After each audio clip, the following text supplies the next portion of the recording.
What if your HOA president thought your private land was her personal event space? What if she showed up with bolt cutters and a smile, treating your security fence like cheap decoration?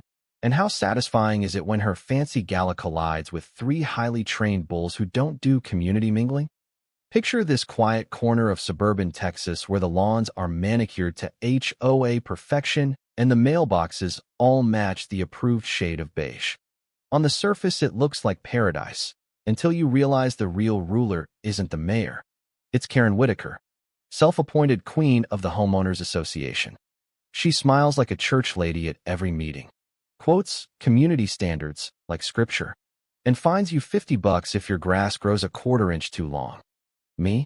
Jake Harlan, ex-military livestock trainer, the guy she once labeled that dangerous recluse with the unsightly barn because my training signs didn't match her precious aesthetic. I kept my head down, paid the petty fines, and let her think she owned the neighborhood. But that weekend, everything changed. I was in my barn office reviewing footage from the security cams I'd installed after Karen's last inspection. The screen froze on the exact second her bolt cutters bit through my reinforced electric fence. Champagne flute in her other hand, sparkling like some twisted trophy. Her voice came through crystal clear on the audio. Nobody uses this dumb field anyway. Might as well put it to good use for the HOA gala. It's basically public space. She laughed, tossed her perfectly curled blonde hair, and waved her guests through the gap like she was cutting the ribbon on a new park. That fence wasn't decoration. It kept Hercules, Spartan, and Gladiator, three 2,000-pound bulls trained for riot control and crowd management, from wandering into chaos. These weren't petting zoo animals.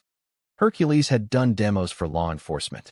Spartan knew how to read body language like AK-9. Gladiator?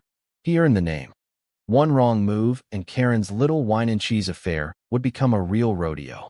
I sat there stunned while the party swelled into full HOA mode.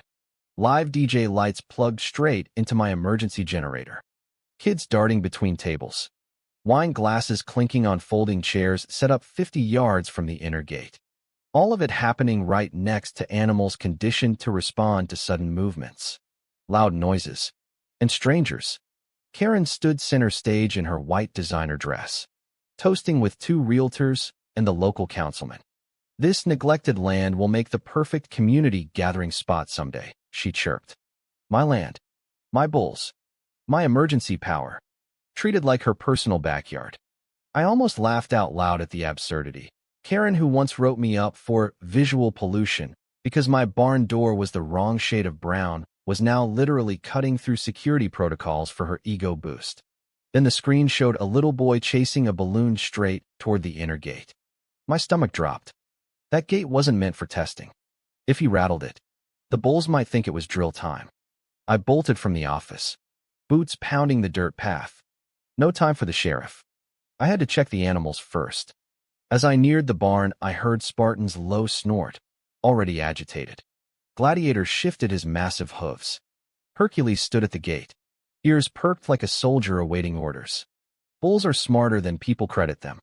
They sensed the breach the second Karen's cutters snapped the wire. Worse, one of the outer locks looked tampered with. Crushed strawberries scattered on the ground. Someone had tried feeding them.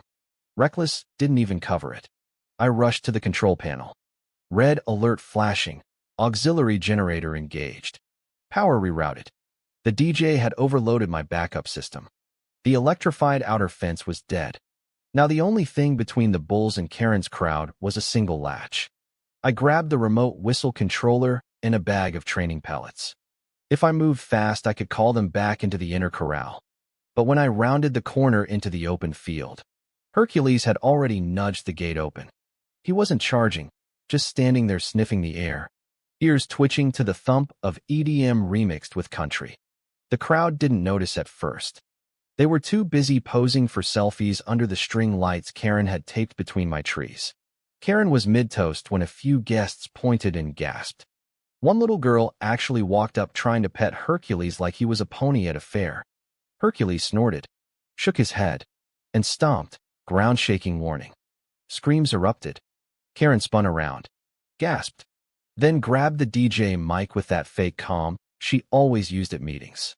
Everyone relax. It's all part of the show. Our dear neighbor Jake has brought out one of his charming bulls for entertainment. Charming. Try 2,000 pounds of riot-trained muscle that could disarm a crowd with a headbutt. I stepped into the open, raised the whistle, and gave one short blast. Hercules stopped mid-step. Another rising tone, and he turned back toward me. Spartan and Gladiator flanked him like a perfect triangle formation. I still had control, barely. One sudden scream or flash from a phone, and the tension would snap. Karen kept talking, voice dripping fake sweetness. See how obedient they are? Honestly, I'm thinking of getting one myself. Better than those yappy little dogs everyone complains about. Uneasy laughs rippled. The DJ, clueless, cranked the music louder. That's when Hercules did the unexpected. He walked straight toward Karen, slow, deliberate, like a tank with purpose.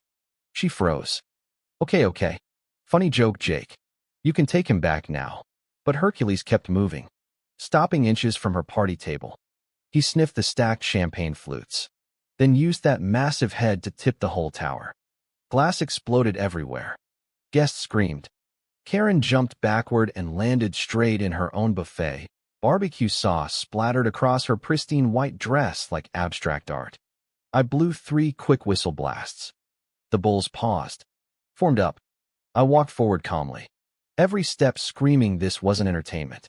You trespassed, cut my fence, stole my power, and put kids next to trained security animals, I said quietly, looking her dead in the eye while she sat in potato salad. You're lucky they respect my whistle more than you respect property lines. The crowd went silent. I walked the bulls back to the barn without another word. But I already knew this was far from over. Karen wasn't the type to admit defeat. She'd spin it, just like she spun every other rule she broke.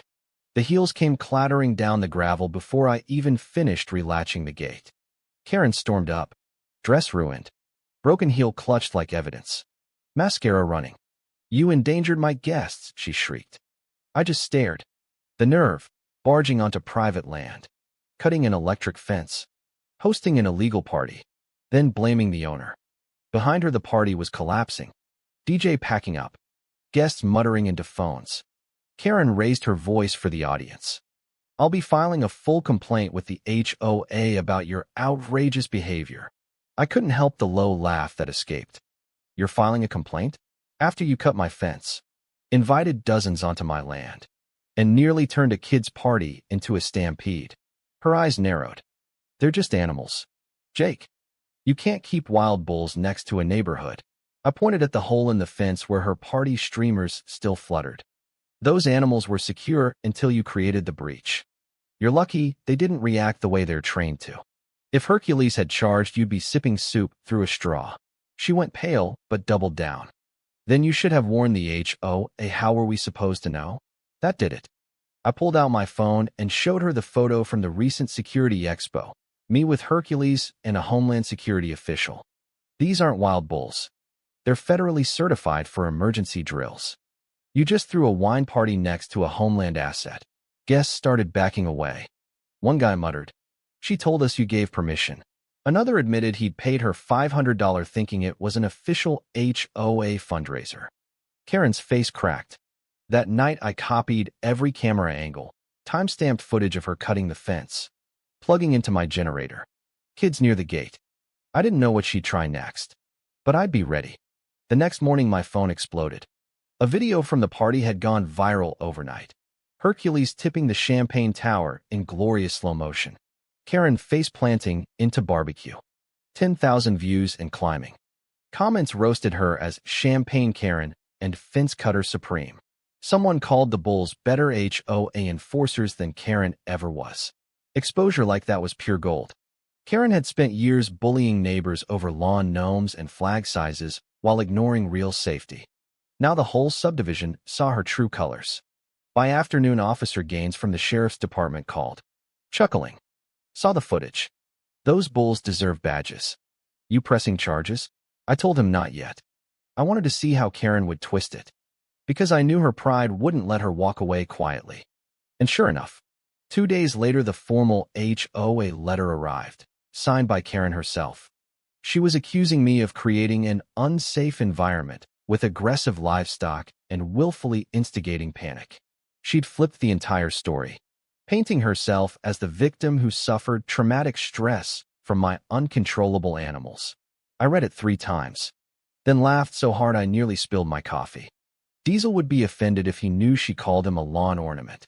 I drove straight to the HOA office that afternoon, not for justice, but to watch her face when I handed over the thumb drive loaded with crystal-clear evidence.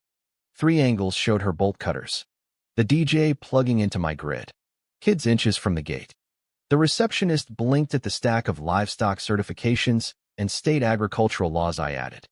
"You might want to start at minute 12, I said calmly. That's when she taps my emergency power. Whispers followed me out. "Is that the bull guy?" The viral video had made rounds. I hadn't planned on local fame, but it was working.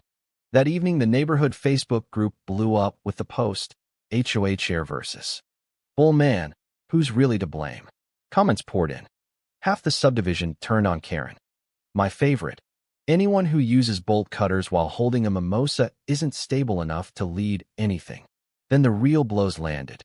Guests contacted the board furious that Karen had promised an official sanctioned event and pocketed their money.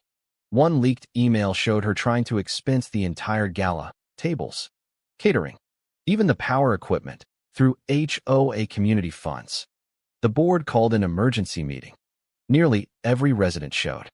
Karen arrived dressed like she was attending a funeral, still trying charm. "I was only trying to bring the community together," she insisted. Someone from the back shouted, "Community doesn't come with bolt cutters." The room erupted. Her narrative collapsed under the weight of receipts, footage, and witness statements. A week later, the vote was unanimous. Karen Whitaker was removed from the HOA board. The neighborhood finally breathed without her constant violation notices and surprise inspections. I could check on the bulls without worrying someone was sneaking selfies near the gate. But people like Karen don't vanish. They reload. A mysterious box arrived at my gate, torn flyers, photos of the bulls with red X's drawn over them, and a fake legal summons threatening a lawsuit for continued intimidation. I chuckled, but it wasn't funny. It was her last desperate poke at the bull. I didn't want court. I wanted something smarter. The idea hit me while grooming Hercules. The bulls didn't just need a stronger fence, they needed a spotlight. I organized a public safety demonstration. Invitations went to every neighbor, council member, and local media.